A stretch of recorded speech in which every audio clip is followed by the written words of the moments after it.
Presidential candidate Ralph Nader has a good video about the Wall Street bailout. I'll play you a short clip and also a clip of Chomsky talking about capitalism in the real world.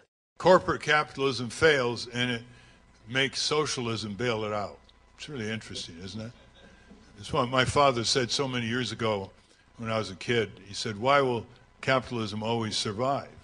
And his answer, because it'll always make socialism save it. Doesn't work the other way around.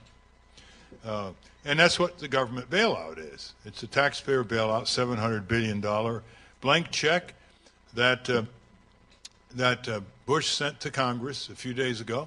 It's 4 pages. Basically says, we want you to give us full authority to spend $700 billion any way we see fit without any judicial review, without any challenge, in order to save the financial industry. From what? From its own recklessness, its own greed, its own risk-taking beyond any prudence with other people's money, like trillions of dollars of mutual funds and pension funds.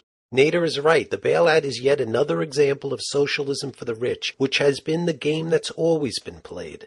I recommend the CD of Noam Chomsky talking at Harvard in '96. Chomsky explains that the free market theory sold to the public is just a fantasy. He shows how in the real world, different rules apply to the rich. The rich make sure they have the nanny state to take care of themselves. For those who are interested in the real world, a look at the actual history suggests an adjustment, a modification of free market theory to what we might call really existing free market theory. That is the one that's actually applied, not talked about. And the principle of really existing free market theory is free markets are fine for you, but not for me.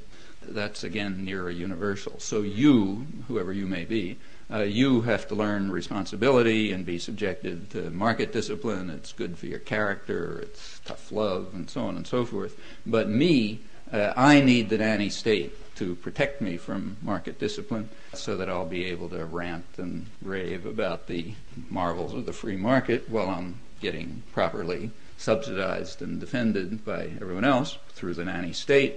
And also this has to be risk-free. So I'm perfectly willing to make profits, but I don't want to take risks. If anything goes wrong, you bail me out. Okay. So if third world debt gets out of control, you socialize it. It's not the problem of the banks that made the money. When the S&Ls collapse, same thing. Public bails them out. When American investment firms get into trouble because the Mexican bubble bursts, you bail out Goldman Sachs. And on and on. I mean, there's case after case of this. In fact, of the top 100 leading transnationals in the Fortune list of transnationals, there was a recent study of how they related to the states in which they're all somewhere, so they're all mostly here in some national state. It turns out that all 100 of them had benefited from industrial policies, meaning state intervention in their behalf. All 100 had benefited from the state in which they're based, and 20 of the 100 had been saved from total disaster, that is collapse, by just state bailout.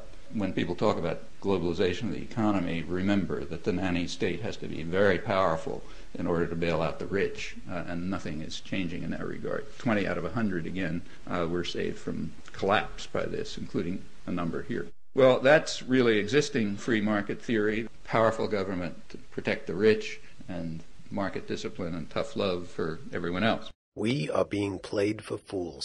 Let's get the word out.